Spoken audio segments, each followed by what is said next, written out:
So, let's get started, shall we? Once upon a time in Bali, there lived a husband and wife.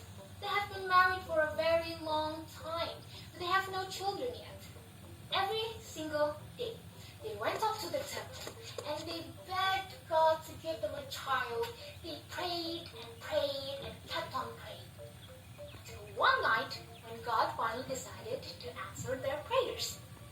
The wife then became pregnant. Oh, how happy they were! They never forgot to give their things to God. And finally, after 9 long months, the wife then gave birth to a beautiful baby boy. But, as it turns out, the baby that was born on that day was no normal baby.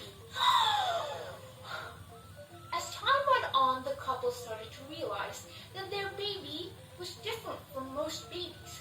He ate and drank a lot. Day by day, he just kept eating more and more. His body was getting bigger and stronger. Until he was a teenager, his body was as big as a buffalo. That's when people started calling him the nickname Kebo Iwa, which in Balinese means the buffalo uncle. His eating habits made Kebo Iwa's parents spend a lot of money. And not long after, they had no more money to spend. Can you imagine how big Kebo Iwa must be to make his parents go bankrupt on food alone? With a heavy heart, they gave up. They asked the villagers to help them provide food. The villagers then worked together to cook food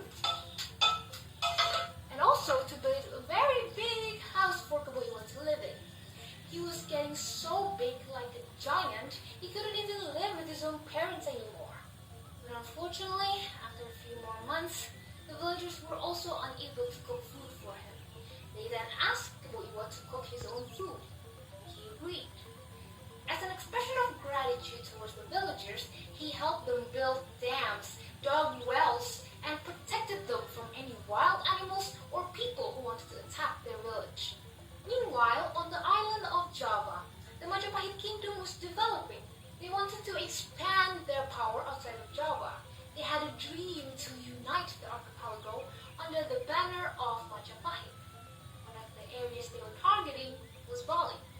So when the Majapahit troops prepared to attack Bali, they know of Kebo Iwa. They know that with Kebo Iwa there, they could never conquer Bali. He was too strong for them. So, Gajah Mada, the almighty governor of the Majapahit kingdom, then planned something. He pretended to invite Kebo Iwa to Majapahit. Gajah Mada asked Kebo Iwa to help them dig wells. He said the Majapahit was having a long drought and they needed more water. So, Kebo Iwa, who did not know of his plan and who wanted to help the interest of so many people, came to Majapahit without any suspicion. But suddenly, when Kebo Iwa started working on the wells, the Majapahit soldiers grabbed stones and started to cover the well with stones. Kebo Iwa couldn't do anything. He had trouble breathing.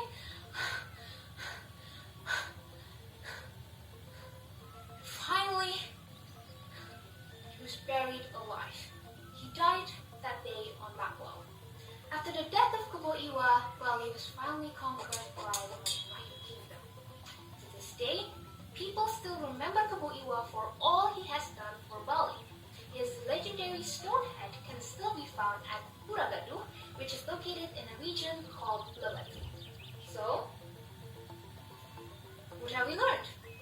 From Kebo Iwa's tragic end story, we can learn to always be aware of things that might harm us, as to not be easily fooled by others. One important thing to note is that the villagers always helped Kebo Iwa with his food problem, while Kebo Iwa in return showed his gratitude by helping them with labor works. We can learn to always be kind-hearted to everyone, to help people whenever we can, and to be grateful when we're at the receiving end of it. Thank you so much for watching, and God bless you.